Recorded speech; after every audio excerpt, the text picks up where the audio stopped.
और उन बातों को भी बताने का प्रयास किया कि हम और आप भारतीय जनता पार्टी की सरकार जरूर बनाए थे, लेकिन सरकार बनने के बाद भारतीय जनता पार्टी ने गरीबों को छोड़ने का कार्य किया। आज उत्तर प्रदेश में जिस प्रकार का भाव भय भूख भ्रष्टाचार का माहौल, अपराध का माहौल बना हुआ है, आज पूरी तरह से उत्तर प्रदेश की योगी और देश की मोदी सरकार फेल है। आज समस्याओं का अंबार है, समाधान कहीं पर नहीं दिख रहा है। और समाधान अगर है साथियों, तो जिस प्रकार से 27 अक्टूबर 2021 को माननीय ओम प्रकाश राजभर, माननीय अखिलेश यादव जी की एकता बना करके हम लोगों ने नारा लगाया कि उत्तर प्रदेश में संपूर्ण समाधान स्वयं भारतीय समाज पार्टी, समाजवादी पार्टी दे सकती है, और इसी चीज को लेकर के हम लोग चल रहे हैं। मैं आपसे एक बात जरूर पूछना चाहूंगा, आप यहाँ पर आए हुए हैं, आपने अपने गांव से चल करके आए हैं, और हर व्यक्ति को कोई न कोई समस्या है। आपकी सुरक्षा में यहाँ लगे हुए हैं पुलिस कर्मी लगे हुए, ऐसा नहीं है कि उनकी समस्या नहीं है। इन संपूर्ण समस्या का समाधान अगर कोई करना चाहता है तो उसका नाम ओम प्रकाश राजभर, माननीय अखिलेश यादव है साथियों, दूसरा कोई व्यक्ति नहीं। मैं आपसे एक बात पूछना चाहता हूँ, आप बताओ उत्तर प्रदेश में जिस प्रकार से गरीबों को परेशान किया जा रहा है, आपके दरवाजे पर बिजली का बिल भेज करके बताइए सरकार परेशान कर रही है कि नहीं कर रही है? बताओ बिजली बिल से कितना लोग परेशान हुआ? जैसे हाथ उठाओ। योगी से डराते हो का सब लोग? जोर से बड़ा योगी से डराते हो के ना डराते? जैसे हाथ उठाओ। मोदी जी से डराते हो? केहू से डराते हो? तकिए के ना डराते? जैसे हाथ उठाओ, हाथ नीचे करो। ये बताओ बिजली के बिल से परेशान होगा कि ना होगा सब लोग? तो कितना लोग परेशान हुआ? जैसे हाथ पहले बताओगे हमने परेशान हुआ। एक हाथ से काम चली, दोनों हाथ हवा, ताली एक हाथ से बजेगा। बिजली के बिल से अगर परेशानी हुआ तो ये परेशानी का मुख्य कारण हमारे उत्तर प्रदेश के माननीय मुख्यमंत्री जी हुआ। बताओ ये समस्या बिजली वाली हो तो ये समस्या का समाधान होएगा चाहिए कि ना होएगा चाहिए? जोर से बोला, होएगा चाहिए कि ना होएगा चाहिए? कितना लोग चाहते हो कि समस्या का समाधान हो जाए? जैसे हाथ हवा, फिर से देखी के हाथ नीचे कर। तो बताओ ये समस्या खातिर लड़ाई लड़ेंगे हो कि ना लड़ेंगे हो? अरे योगी जी आकर के 5 किलो राशन बांटने लगी है गाँव में, तो राशन दे करके समस्या भुला जाएगी, भुला जाएगी। हमारे पे छोड़ का नारा है, हमारे पे छोड़ का नारा है बिजली को लेकर के कि उत्तर प्रदेश में जिस प्रकार से उत्तर प्रदेश की सरकार गरीबों तक बिजली का बिल भेज करके गरीबों के खिलाफ मुकदमा लिखवाने का प्रयास कर रही है, हम लोगों ने नारा दिया है। न खम्हा पहुंचल न तार, विजय भैया के द्वारे बिजली के बिल पहुंच कर 20,000। आप बताओ गरीब के घर में छोटा सा बल्ब जल रहा है, गरीब के घर में छोटा सा बल्ब जल रहा है, और हर महीने गरीब के दरवाजे पर 20 से 25,000 रुपए का बिल आ रहा है। गरीब कैसे कैसे करके भरा है, तो दूसरे महीने 40,000 बिल आ गया। साथियों इसकी सबसे बड़ी समस्या आपको जानने की आवश्यकता है। आज उत्तर प्रदेश में जिस प्रकार से महंगाई बढ़ा हुआ है, क्या इस महंगाई के ठेकेदार हम लोग हैं? क्या इस महंगाई का पूरा बोझ एक सरकार चुकाएगी? उत्तर प्रदेश की सरकार क्यों नहीं चुकाती है? आपको जान के आश्चर्य होगा भाई, उत्तर प्रदेश की सरकार आपके घर में जो बिजली का मीटर लगाया हुआ है, जब आपके घर में मीटर लगा हुआ है तो उस मीटर में आप सुबह या शाम को देखने का प्रयास करते हैं कि कितना यूनिट बिजली खत्म हुआ है। साथियों आपको जान करके ताज्जुब और आश्चर्य होगा कि हमारे उत्तर प्रदेश की सरकार जब बिजली खरीदती है तो 1 यूनिट बिजली 60 पैसा में खरीदती है। कितना पैसा में खरीदती है? जोर से बोला, कितना पैसा में? 60 पैसा में। और जब वह बिजली सरकार गरीबों तक पहुंचाती है, गांवों तक पहुंचाती है, तो वही 60 पैसा प्रति यूनिट वाली बिजली गांव के गरीबों को या गांव तक 7 रुपया में देने का काम करती है। तो बताओ महंगाई हो कि ना हो? जोर से बोला, महंगाई हो कि ना हो? अगर सरकार 60 पैसा में खरीदत हो और हमारे वोट देके सरकार बढ़ावत है ना, तो वो बिजली हमारे 30 पैसा में मिलना चाहिए, न कि 7 रुपए में मिलना चाहिए। विरोध इसी बात का भारतीय जनता पार्टी से था, मंत्री पद से इस्तीफा देकर के हम लोग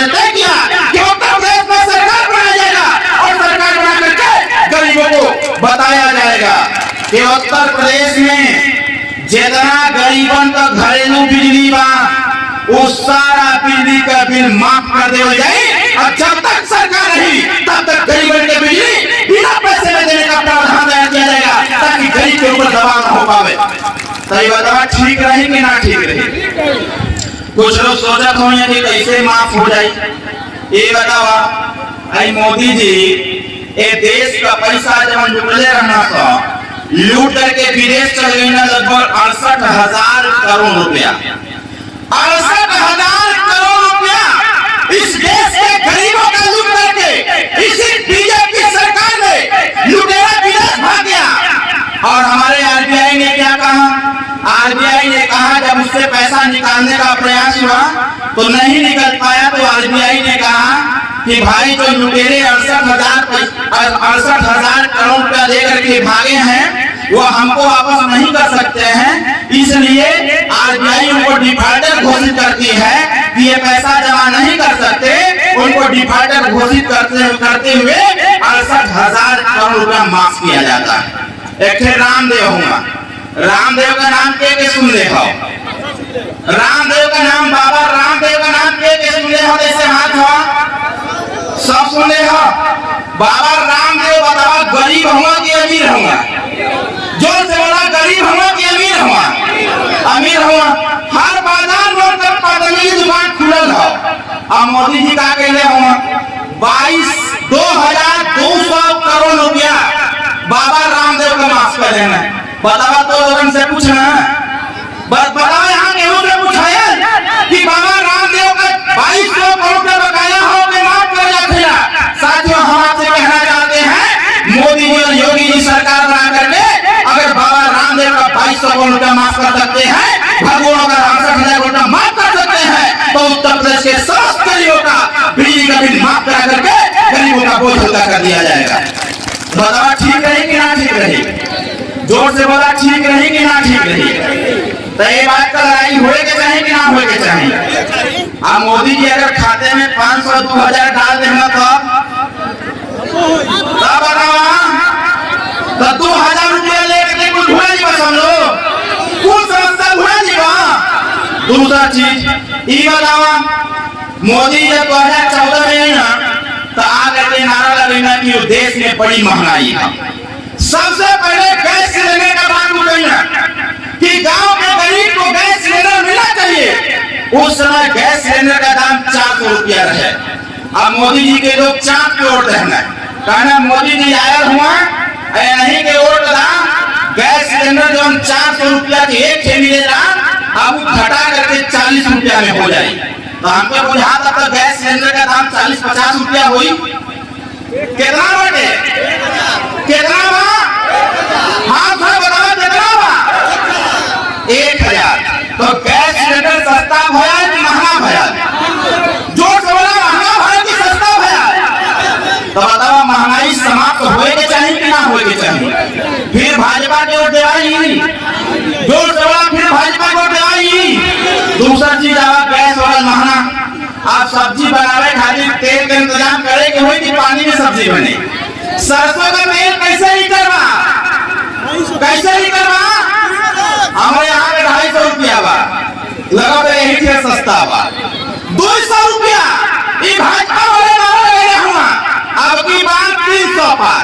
अब आप बताओ भैया, अरे जब सरकार ना रहे तो सरसों का तेल 45 से 50 रुपया लीटर मिलत रहे। आज मोदी जी के योगी जी के वोट देवा गया है तो सरसों का तेल 210 रुपया महाराज पहुंच गया। ये बतावा महंगाई खत्म होए के चाहिए कि ना होए के चाहिए? जोर से बोला, होए के चाहिए कि ना होए के चाहिए? तो ये बतावा सरसों का तेल सस्ता कैसे हुई? सरसों का तेल सस्ता हुई तब जब योगी जी का सरकार यहाँ से जाई। काहे खातिर इहो बता दे, महंगाई खत्म करे खातिर सरकार के पास व्यवस्था ना हो, लेकिन अयोध्या में मंदिर बनावे खातिर खूब रुपया बा। ये बतावा मंदिर बने के चाहिए, हम चाहता मंदिर बने, लेकिन एक मंदिर बनाने से क्या गरीब नौजवानों को रोजगार मिल जाएगा? क्या बेरोजगार नौजवानों को रोजगार मिल जाएगा? अरे यार मंदिर बनाना है तो गांव के मंदिर को बना दो जिसमें गरीब के बच्चे पढ़ने जाते हैं, उसका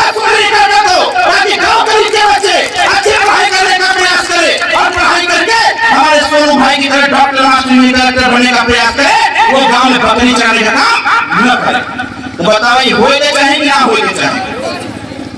दूसरा चीज, यहाँ से जो विधायक बा, जैसे उत्तर प्रदेश में आप वोट दे रहे, एक बात हम आपसे पूछना चाहते हैं, यहाँ पर बहुत सोच समझ के वोट देवे के हो, बहुत सोच समझ के वोट देवे के। हाँ, आप जान के आश्चर्य हुई, यहाँ इतना लोग हुआ केहू के बात का जानकारी बा कि जब आप अपना वोट देते हैं किसी विधायक को विधायक बनाने के लिए, किसी सांसद को सांसद बनाने के लिए, मंत्री जो बनता है, जो सांसद हो गया, चाहे केंद्रीय मंत्री, चाहे राज्य मंत्री, चाहे कैबिनेट मंत्री हो जाए, उसके पास एक व्यवस्था है। क्या व्यवस्था है?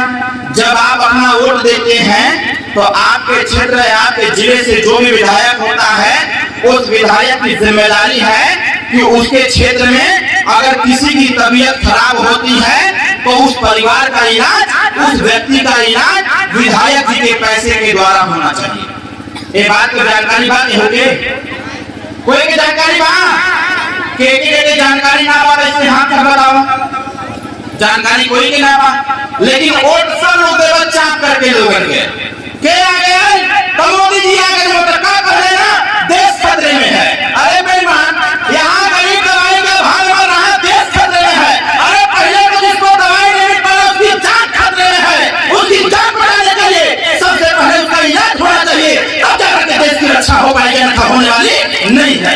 आप बताओ, उत्तर प्रदेश में आप अपने मोबाइल में यूट्यूब पे डालना और डाल करके देख लेना कि उत्तर प्रदेश में सबसे ज्यादा इलाज कराने वाला कौन विधायक है, तो सबसे पहला नाम आएगा ओम प्रकाश राजभर और दूसरा नाम आएगा रामानंद पौध, दूसरा नाम आएगा रामानंद पौध, पहला नाम ओम प्रकाश राजभर का लगभग 7.5 करोड़ रुपया देकर के 585 लोगों का इलाज ओम प्रकाश राजभर ने कराने का प्रयास किया है। ये बताइए, अगर ओम प्रकाश राजभर गरीबों का इलाज बिना पैसे में करा सकता है, अपना पैसा देकर करा सकता है, तो आपके विधायक को भी पैसा देकर के गांव के गरीबों का इलाज करवाना चाहिए कि नहीं करवाना चाहिए?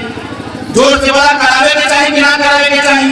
नियम में हो कि एक विधायक किसी भी पीड़ित व्यक्ति को 500 रुपया से लेकर के 25 लाख रुपए तक का अनुदान दे सकता है। 500 रुपया से लेके 25 लाख रुपया विधायक अपने क्षेत्र की जनता को दे सकता है जो गंभीर बीमारी से परेशान चल रहा है। हम लोग चाहते हैं बनाओ आप समाजवादी पार्टी जो है, भारतीय समाज पार्टी का विधायक आने वाले समय में गरीब दवाई के भाव में नहीं मरेगा, गरीबों का इलाज उत्तर प्रदेश में नहीं करवा दिया जाएगा, चाहे किसी जाति धर्म का हो।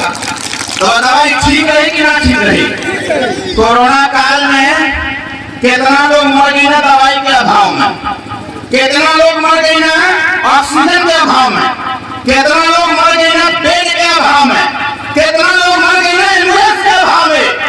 आप बनाओ अखिलेश यादव को मुख्यमंत्री, मैं दावा के साथ कह रहा हूँ, आज स्वयं भारतीय समाज पार्टी और समाजवादी पार्टी का समझौता इन्हीं सिद्धांतों पर हुआ है कि उत्तर प्रदेश में 2022 में अखिलेश यादव जी को मुख्यमंत्री बनाया जाएगा और मुख्यमंत्री बना करके ओम प्रकाश राजभर को मजबूत करके यह तय कराया जाएगा कि उत्तर प्रदेश के किसी भी हॉस्पिटल में, चाहे सरकारी अस्पताल हो चाहे प्राइवेट अस्पताल हो, किसी भी अस्पताल में गरीब इलाज कराएगा, गरीबों का 1 रुपया नहीं लेने दिया जाएगा, गरीब के इलाज का सारा पैसा उत्तर प्रदेश की सरकार देने का कार्य करेगी। तो बताओ ठीक रही कि ना ठीक रही?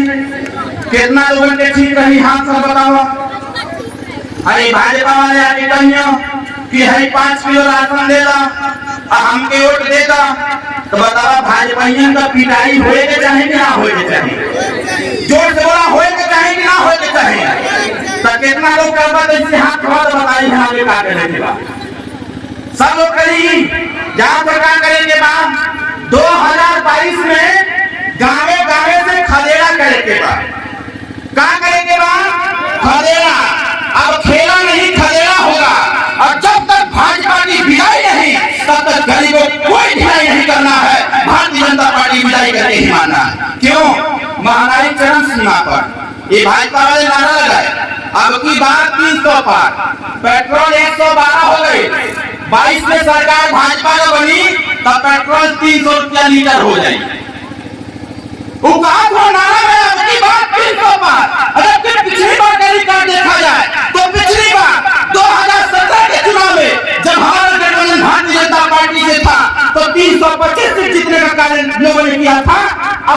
कौन पार करेंगे भैया?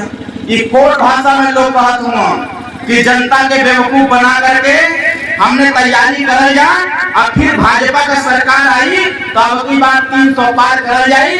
सरसों का तेल 300 पार, दाल का दाम 300 पार, चीनी का दाम 300 पार, पेट्रोल का दाम 300 पार, बच्चों की फीस 300 पार। आप बताओ, आज के गांव में सरकारी स्कूल होगा? ईमानदारी से बताइएगा, उस सरकारी स्कूल में जो आपका बेटा पढ़ता है और जो मास्टर पढ़ाने आता है, क्या उस सरकारी स्कूल में मास्टर का बेटा पढ़ता है? जोर से बोला, उस मास्टर का बेटा पढ़ता है? क्यों नहीं पढ़ता है? सरकारी नौकरी सबको चाहिए, सरकारी व्यवस्था सबको चाहिए, फिर सरकारी शिक्षा सबको क्यों नहीं चाहिए? हम लोगों ने तय किया है कि अखिलेश यादव जी की सरकार बनाया जाएगा, और सरकार बना करके तय किया जाएगा। आज आपके बच्चे जब गांव के सरकारी स्कूल में जाते हैं तो विज्ञान और प्रौद्योगिकी चरम पर है। ये वाली मोबाइल पहले एक बटन वाली मोबाइल आता है, अब खत्म हो गया, अब टच वाली मोबाइल आ गया। इसका मतलब कि देश विज्ञान और प्रौद्योगिकी के दौर से गुजर रहा है, हर हाथ में मोबाइल हो गया है। उसके बाद भी आपके बच्चे के झोले में जब बच्चा पढ़ने जाता है तो किताबों की जगह थरिया गिलास कटोरी रखा जाता है। बताइए, सही बोल रहा हूँ कि गलत बोल रहा हूँ? जोर से बोले, सही बोल रहा हूँ कि गलत बोल रहा हूँ? कितना लोगों के सही समझ में आवा तो हाथ खड़ा बताओ। तो सही का साथ दवाई कि गलत का साथ दवाई? हमारे चाहत है 21वीं सदी चल रहा है, और 21वीं सदी में हमारे प्रधानमंत्री मोदी और योगी जी ने इतना विकास किया हुआ है कि जब हर हाथ में मोबाइल आ गया, हर गांव में कंप्यूटर लैपटॉप आ गया, तो फिर गांव के बच्चे जो सरकारी स्कूल में पढ़ने जाते हैं, उन बच्चों की भी पढ़ाई एक तरह की होनी चाहिए। जो पढ़ाई कॉन्वेंट स्कूल में होता है वही पढ़ाई गांव के सरकारी स्कूल में होना चाहिए, तब जाकर इस देश में शिक्षा में शिक्षा के व्यवस्था होगा, अन्यथा आने वाला नहीं। आप बताओ, अमीर का बेटा कॉन्वेंट में पढ़ने जाता है, क्या पढ़ाई करता है? अमीर का बेटा पढ़ने जाता है कॉन्वेंट में तो वो पढ़ता है A for apple, B for boy, C for cat, D for dog, आता है Z तो कहता है Z for zebra, मतलब एक प्रकार का घोड़ा। ये सांकेतिक भाषा में है। क्या अमीर के बेटे, नेता, विधायक, सांसद, मंत्री, IAS, IPS के बेटे अपने लक्ष्य की तरफ तुम घोड़े की रफ्तार से दौड़ो, और जब वही सरकार गरीबों के बच्चों के लिए व्यवस्था बनाता है तो कहता है कि गांव के गरीब के बच्चे क कबूतर उड़कर आया, ख कबूतर लेकर खाया, ग गमला में फूल सजाया, ख गली में समय बताया। तब तक मास्टर साहब पूछे कार्य तो कुछ समझ में आया? तो लड़का खड़ा होकर कह रहा है कि क्या बताएं गुरुजी, अगवा आता है अंग, और का मतलब होता है कि अंग माने कुछ नहीं समझ में आया। आप बताओ, हम लोग चाहते हैं 3 अक्टूबर 2013 को इलाहाबाद हाई कोर्ट ने फैसला दिया था कि उत्तर प्रदेश के शिक्षा प्रणाली के व्यवहार में परिवर्तन करते हुए उत्तर प्रदेश के सरकारी संस्थान जो सरकारी स्कूल है, जब तक उसमें चाहे नौकरशाह का बेटा हो, चाहे विधायक मंत्री सांसद का बेटा हो, चाहे गांव भरी का बेटा हो, जब तक गांव के सरकारी स्कूल में कक्षा 1 से 5 तक वो नहीं पढ़ लेता, तब तक दुनिया के किसी स्कूल में उसका नाम नहीं लिखा जाना चाहिए। यह व्यवस्था उन प्रकाश साबित बनाने का प्रयास कर रहे थे। आप बताओ, जब अमीर का बेटा, डीएम का बेटा, एसपी का बेटा, कलेक्टर का बेटा, विधायक का बेटा, सांसद का बेटा जब गांव के सरकारी स्कूल में पढ़ेगा, जब उसके भी झोले में से थरिया गिलास कटोरी रखा जाएगा, जब उनका बेटा पढ़ने जाएगा, तब गरीबों का दर्द महसूस होगा। इसी चीज को बदलने के लिए हम लोगों ने तय किया हुआ।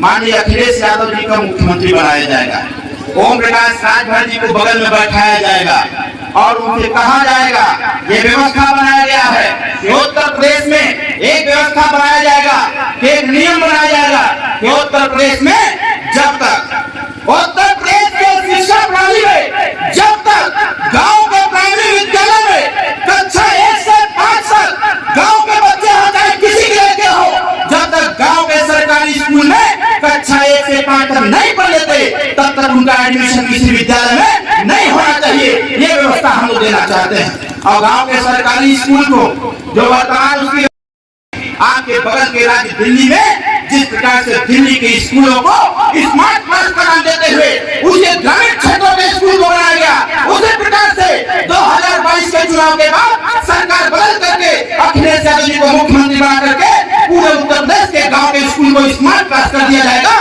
कॉन्वेंट की तरह बना दिया जाएगा। जितने कॉन्वेंट स्कूल के आने वाले लोग हैं, नियम बनाया जाएगा कि कॉन्वेंट विद्यालय में 40% सीट आरक्षित किया जाएगा। जैसे ट्रेन में एसी बोगी होती है, जनरल बोगी होती है, स्लीपर बोगी होती है, वैसे ही तय किया जाएगा। गांव के या क्षेत्र के कॉन्वेंट विद्यालय, प्राइवेट विद्यालय में 40% सीट रिजर्व किया जाएगा, उसको आरक्षित किया जाएगा। जिनके भी बच्चे गांव के सरकारी स्कूल से कक्षा 1 से 5 तक पढ़ करके 6वीं में एडमिशन कराएंगे, उनके बच्चों की पूरी एडमिशन गांव के कॉन्वेंट स्कूल में करा करके उनके पढ़ाई का पूरा खर्चा उत्तर प्रदेश की सरकार देने का कार्य करेगी, ताकि गरीब अमीर का बेटा एक साथ पढ़ने का कार्य करे। तो बताओ ये ठीक रहे कि ना ठीक रहे? पूरे महाराजगंज में एको ऐसा फैक्ट्री बा जहां पर 5000 से 10,000 नौजवान काम कर सके? यहाँ हमारे तमाम युवा साथी दिख रहे हैं। कमाने कहाँ जाते हैं?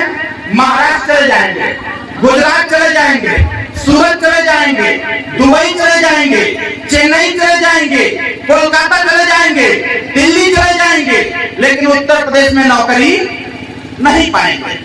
उत्तर प्रदेश में जब बात हमारी बार आ रहे थे कार्यक्रम में, महाराजगंज या कुशीनगर में कार्यक्रम में आ रहा था, तो मोदी जी एक भाषण दे रहे थे।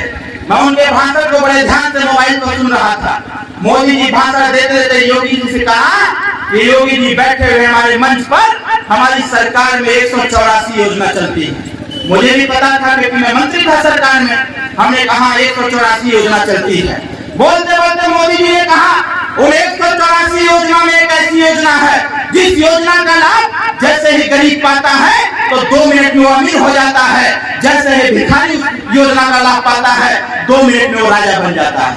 अब हम बड़े परेशान हो गए। हम कहे यार वो कौन सी योजना है, पता कराया जाए, अपने गरीबों का कल्याण कराया जाए।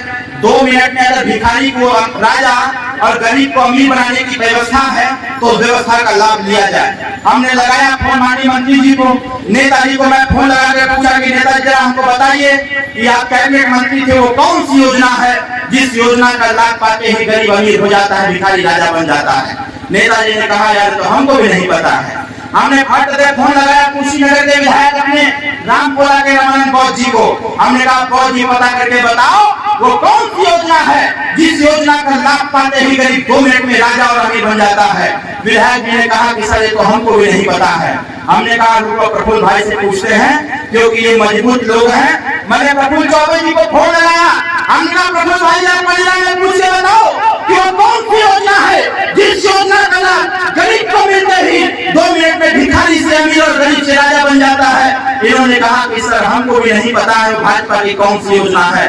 हमने कहा कि चलिए देश विज्ञान और प्रौद्योगिकी के दौर से चल रहा है, आप गूगल महाराज से पूछते हैं। हमने फट से गूगल पर टाइप किया कि वो कौन सी योजना है जिस योजना का लाभ गरीब को मिलते ही 2 मिनट में राजा और अमीर बन जाता है। गूगल 1 मिनट शांत हुआ, उसका वहां से आवाज आती है कि आई डोंट नो, मुझे कुछ नहीं पता है ये कौन सी योजना है। फिर मेरे अच्छे मित्रों आते हैं उत्तर प्रदेश के डिप्टी सीएम, मैंने उनको फोन मिलाया के मैंने पूछा कि उप मुख्यमंत्री महोदय जी जरा हमको बताया जाए कि 184 योजना वो कौन सी योजना है जिसका लाभ गरीब को मिलते ही गरीब अमीर हो जाता है, भिखारी राजा बन जाता है? उन्होंने कहा आपको नहीं पता। हमने कहा सर पता रहता तो मैं 4 दिन से खोज रहा हूँ, कहीं कोई नहीं मिला, आप ही बता दीजिए। उन्होंने कहा कि ये बताओ उत्तर प्रदेश में फैक्ट्री का विस्तार हो रहा है, वो फैक्ट्री जो शहर में हुआ करता था, बड़े बाजार में हुआ करता था, अब उस फैक्ट्री को हम गांव तक पहुंचा दिए हैं। और जैसे उस फैक्ट्री से व्यक्ति पैसा दे के लेता है और एक फूट लेता है, उसके बाद लगातार वो 2 मिनट में राजा बनने का प्रयास हो जाता है। मैंने पूछा वो कौन सी योजना है, तो उन्होंने कहा कि शराब उत्पादन का। उन्होंने कहा शराब उत्पादन का। अब हम बड़े चक्कर में पड़ गए। हमने कहा सही कह रहे हैं माननीय जी, सही कह रहे हैं। जो शराब की दुकान 2014 के पहले आपके बड़े बाजार में हुआ करता था, इस सरकार ने इतना विकास किया कि शराब की दुकान आपके गांव के बगल में लगना चालू हो गया। इसी बात को हम लोगों ने कहा कि 2022 में सरकार बनाया जाएगा और उत्तर प्रदेश से पूर्ण रूप से शराब को बंद कर दिया जाएगा। न रहेगी बात, न मरेगी बात। तो बतावा दारू चाहिए कि ना होने चाहिए? कुछ लोग हंसत हों, तो कितना लोग चाहते हो कि दारू बंद हो जाए? जरा हाथ में बताइए। अब जे लेट होई, जे लेट होई 100 गाली दे दे भाई, हमके 100 गाली दे दे भाई। अरे भाई 100 गाली नहीं, 1000 गाली दो, लेकिन मैं दावे के साथ कह रहा हूँ 2022 की सरकार ना करके उत्तर प्रदेश के ग्रामीण स्तर से दारू बंद किया जाएगा। इसको कोई नहीं रोक पाएगा साथियों। दारू को बंद करके गरीबों का कल्याण किया जाएगा। पता है आपको क्यों दारू बंद करवा रहे हैं? हमारे सरकार का ध्यान शिक्षा पर नहीं है। आज तमाम बेरोजगार नौजवान टहल रहे हैं। एक बार मोदी जी भाषण दे रहे थे कि देश में हमने ऐसा काम कर दिया है कि जिससे देश बहुत तरक्की किया है। अब हम लोग समझ नहीं पाए। उन्होंने कहा कि 6.5 लाख कंपनियां हमने बंद कर दिया, 6.5 लाख कंपनी हमने बंद कर दिया। अब आप बताओ 6.5 लाख जो कंपनी बंद हुआ उसमें मोदी जी के चाचा काम करते थे, योगी जी के परिवार के कोई काम करता था? उसमें काम करने वाले हमारे यही नौजवान भाई थे, यही हमारे नौजवान बड़े लोग काम किया करते थे, काम किया करते थे। मोदी जी ने गरीबों के जो रोजगार मिलता था उसको छीनने का कार्य किया। हम लोगों ने कहा कि उत्तर प्रदेश में शराब बंद किया जाएगा और शराब उत्पादन में जो 27,000 करोड़ रुपया लगता है, कितना? 27,000 करोड़ रुपया। अभी खाली 200 करोड़ रुपया को पान मसाला का पकड़ाया बा, पूरे प्रदेश में हल्का मचल बा। अब सोचो कि 27,000 करोड़ रुपया उत्तर प्रदेश में देश और प्रदेश की सरकार लपट करके 1 साल गरीबों को दारू पिलाने का व्यवस्था करती है। अब ये दारू बंद होगा और 27,000 करोड़ रुपए का प्रयोग गांव के गरीब बच्चों के स्कूल पर किया जाएगा, बच्चों की शिक्षा पर किया जाएगा। और उसके बाद उत्तर प्रदेश में कुटीर और लघु उद्योग को बढ़ावा देते हुए ब्लॉक स्तर पर छोटे छोटे कल कारखाने और धंधे खोल करके गरीब नौजवान बेरोजगार नौजवानों को रोजगार दिया जाएगा। अब ये गुजरात महाराष्ट्र कमाने के लिए नहीं जाएगा। बताओ ठीक रही कि ना ठीक रही? तो दारू बंद होनी चाहिए। दारू से सबसे ज्यादा परेशान पता हो के परेशान है? हम ना परेशान है, हमारे जैसे लोग परेशान हुआ, हमारी मतारी बहन लोग परेशान है। केहू चढ़ा ले था दुआरे आवत हो, अब चले के बाद उनके दाहिने साइड से जा बटन बाएं साइड से सड़क पर जे भी है 20 गाड़ी दे थमा होके आप ये सुनत पाऊ कहो तो दारू पी ले बा। और ओकरे बाद जब जात हुआ घरे तो घरे पहुंचता पहले मेहरारू के पीटत हुआ सब। ओकरे बाद जब उससे बचत हुए बात लड़की लड़का के पीटत हुआ। अब फिर ओकरे बाद पीटत कुछ रहूं बरात हुआ, कुछ मार खात हुआ, लौट जात हुआ। फिर सवेरे उठ के बात हुई का बताई बड़ा दर्द हो तो पता नहीं का है। उनके पूछेगा ना आपने दारू पी के टाइट रहा 20 लाठी खेले हुए तब जाके दारू दर्द होता। साथियों हम लोग चाहते हैं आज उत्तर प्रदेश में जिस प्रकार से गरीब परेशान है, लाचार है, बेबस है, इनकी समस्या का समाधान सिर्फ एक हो सकता है, वो है साथियों ओम प्रकाश राज माननीय अखिलेश यादव, बाकी कोई दूसरा करने वाला नहीं। तो बताओ दारू बंद होए के चाहिए कि ना होए के चाहिए? जोर से बोला और जोर से बोला। ठंडी लगा था, ठंडी ना लगा था। अब भाजपा वाले क्या कर तुम्हें इस समय? एक समय उन्हें दरुआ पिया हुआ, एक समय घूम घूम कर दारू पिया हुआ। कहें कि जनता के कुछ मिलल नहीं 5 साल में, जनता परेशान हुआ।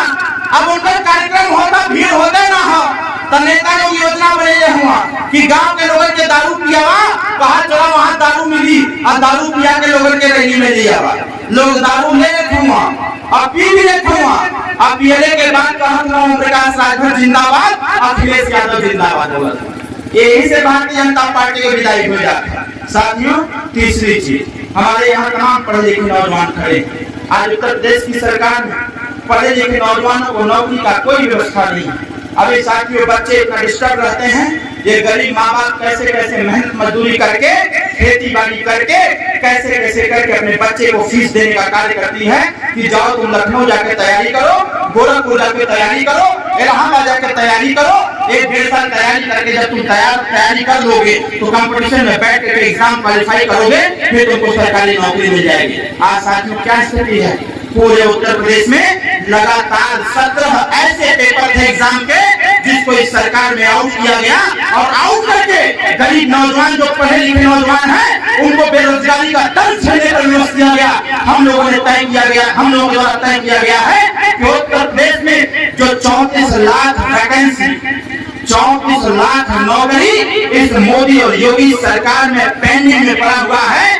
2022 की सरकार बना करके उस 34 लाख वैकेंसियों को बहाल किया जाएगा और योग्यता के अनुसार सारे नौजवानों को नौकरी दे करके उनके भी परिवार को विकसित और विकासशील बनाने का प्रयास किया जाएगा ताकि कोई भी पेपर आउट ना हो पाए। साथियों, भ्रष्टाचार का नाम दिया गया था कि भ्रष्टाचार हमारी सरकार में नहीं होगा।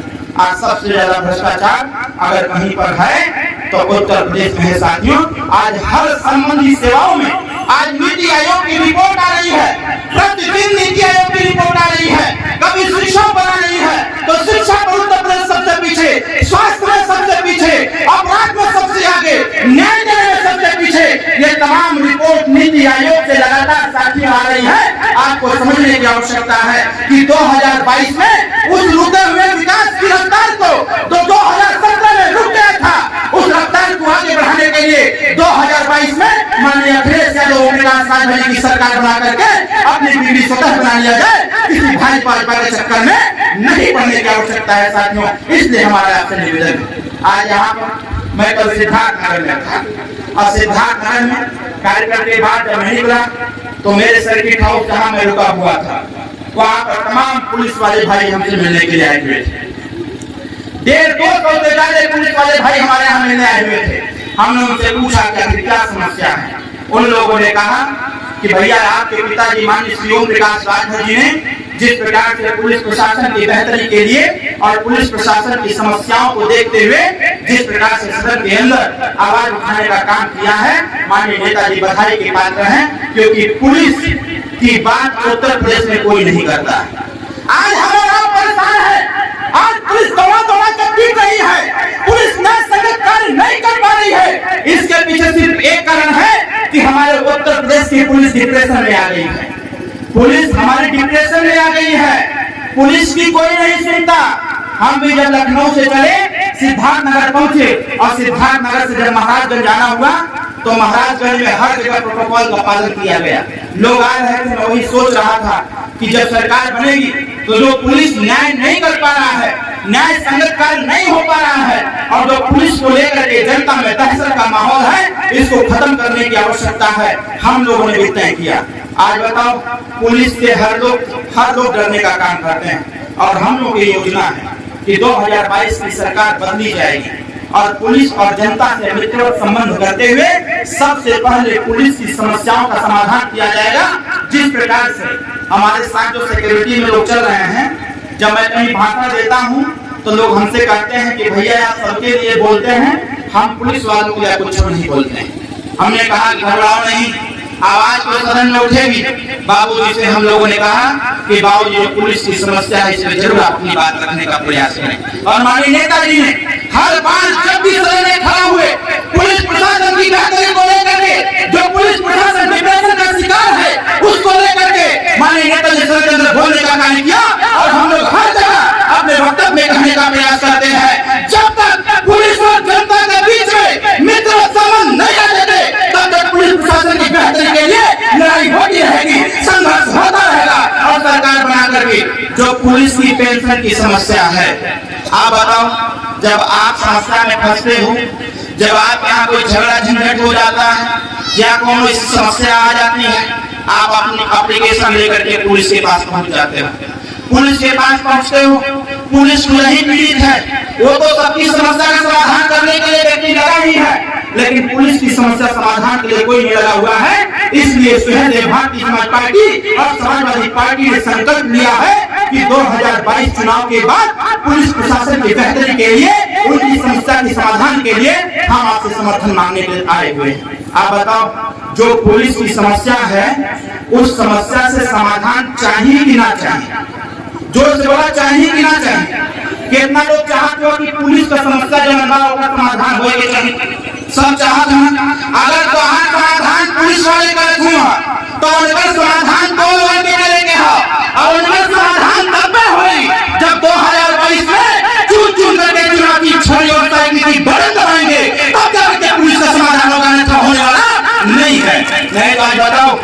पुलिस बेचारे हमारे अपनी पेंशन को लेकर के परेशान है।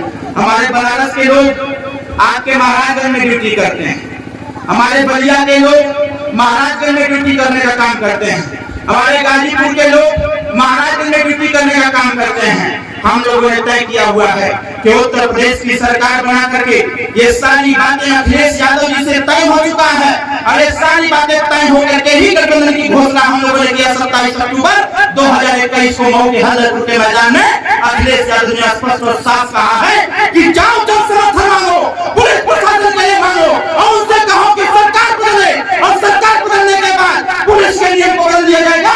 उत्तर प्रदेश से बाहर सिस्टम समाप्त करते हुए पुलिस प्रशासन को उनके जिले के नजदीक किया जाएगा ताकि पुलिस प्रशासन डिप्रेशन का शिकार न हो और अपने परिवार से मिलने का कार्य करे, परिवार के साथ रह करके ड्यूटी करने का कार्य करे। तो बताओ ये ठीक रही कि ना ठीक रही। दूसरा चीज, जब पुलिस वाले भाई लोगन के छुट्टी देने के होला, जैसे यहाँ कप्तान साहब है गुप्ता जी, आज सुबह जब मेरी बात इनसे हुई तो उन्होंने कहा गया इसे थोड़ा हमारों पर बोल देवल का हमके सर आप निश्चित रहिए, हम लोग तैयारी में हैं, 22 की सरकार बदलने की तैयारी में है। एक झटके में सदन के अंदर प्रस्ताव ला करके सारी समस्या का समाधान कर दिया जाएगा। पुलिस क्यों नहीं गुस्से में रहेगी? जैसे हमारे साथ चल रहे जो सिक्योरिटी के लोग हैं गुस्से में रहते हैं, छुट्टी हम देते नहीं हैं क्योंकि हमारा प्रतिदिन कार्यक्रम लगा हुआ है। जब इनको छुट्टी नहीं मिलता है तब गुस्सा जाते हैं, तो हमारे पीए साहब से झगड़ा कर लेते हैं कि नहीं हमको छुट्टी चाहिए। अब हम भी परेशान हो जाते हैं तो 2-4 दिन 5 दिन का कार्यक्रम रोक देते हैं। फिर मंत्री जी को मैं भेज देता हूँ, 5 दिन 1 हफ्ते की छुट्टी दे देता हूँ कि जाओ आप अपने घर पर काम करो, परिवार के साथ रह करके आओ। उसी प्रकार से हम लोग चाहते हैं जब उत्तर प्रदेश की पुलिस छुट्टी मांगती है उसको 2 से 3 दिन की छुट्टी मिलती है। अब छुट्टी लेकर के ट्रेन पकड़ता है, वो पहुंचता है जब बनारस, 1 दिन लग जाता है पहुंचते घर पहुंचते वो दूसरा दिन का आधा दिन बीत जाता है। घर पहुंची तब तक फिर रात को तैयारी हो जाती है कि समय से ड्यूटी पर जाएगा। अब बताओ वो गया घर, परिवार से मिला नहीं, बच्चों से मिला नहीं, बच्चों से बात नहीं किया, बच्चों से प्रेम नहीं किया, अपने परिवार से प्रेम नहीं कर पाया। अब उसके साथ में वो चल देता है कहता चल आओ थाने पर, अगर एप्लीकेशन लेके आ गया तो 20 लाठी मारा उठे उलाट करके तो। अब बताओ इससे कौन परेशान होता है? इससे पूंजीपति नहीं परेशान होते, इससे गरीब परेशान होता है। इसलिए हम लोगों ने तय किया हुआ है कि हर महीने तय किया जाएगा पुलिस प्रशासन को 1 हफ्ते की छुट्टी बढ़ाते देते हुए यह तय किया जाएगा स्टाफ की संख्या बढ़ाते हुए कि जब तक पुलिस प्रशासन जो छुट्टी लेकर के जाएगा 1 हफ्ते के लिए, जब तक अपने घर रहेगा तब तक उसके स्थान पर दूसरा सिपाही या दूसरा इंस्पेक्टर ड्यूटी करने का कार्य करेगा ताकि हमारे पुलिस प्रशासन डिप्रेशन का शिकार न हो पावे। इस बात की चर्चा हम लोग करने का काम किए हैं माननीय अखिलेश यादव जी से। तीसरी चीज, हमारे पुलिस वाले भैया लोग ड्यूटी उनकी है 8 घंटे की, और करते कितना घंटा है? 24 घंटा। हमारे विधायक जी हमारे विधायक जी के गवर्नर बहुत हमको जब मिल जाते हैं लखनऊ में भैया एकदम ऐसे हम खातिर होता है, ड्यूटी इनकी लग जाती है, जबकि नियम में है कि इनको ड्यूटी 8 घंटे का करना है, लेकिन करवाते कितना है? 24 घंटा। हमारे एक मित्र है एडीजी, जब हम उनसे कहें कि सर आप लोग कुछ समय से जाते हैं 10 बजे ऑफिस और 5 बजे अपने द्वारे चले जाते हैं, अपने घरे चले जाते हैं, आप पुलिस वाले भैया लोग जो थाने में रहते हैं उस सुबह से लेकर रात तक सुबह तक ड्यूटी करते हैं, तो क्यों एक व्यवस्था बना दिया जाए? तो कहें क्या हम पे जो जितना ड्यूटी करे उसको उतना तनख्वाह उसको मिलना चाहिए।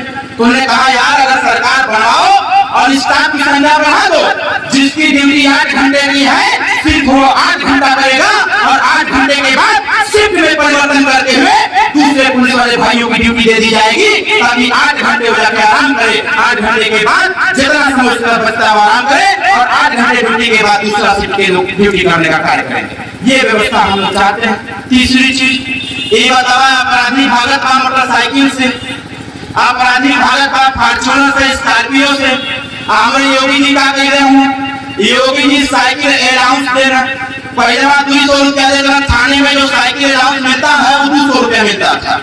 एक बार हमारे पीएसओ थे कहीं पोस्टिंग हम महाराज ने लोग रामवाजी पीएसओ थे, वो कहे कि साहब ऐसे यहू का सदन में बोला, नेताजी सदन के अंदर आवाज लगाए कि साइकिल अलाउंस आप 200 देते हो, महंगाई चरम पर है, कहाँ से पैसा आएगा?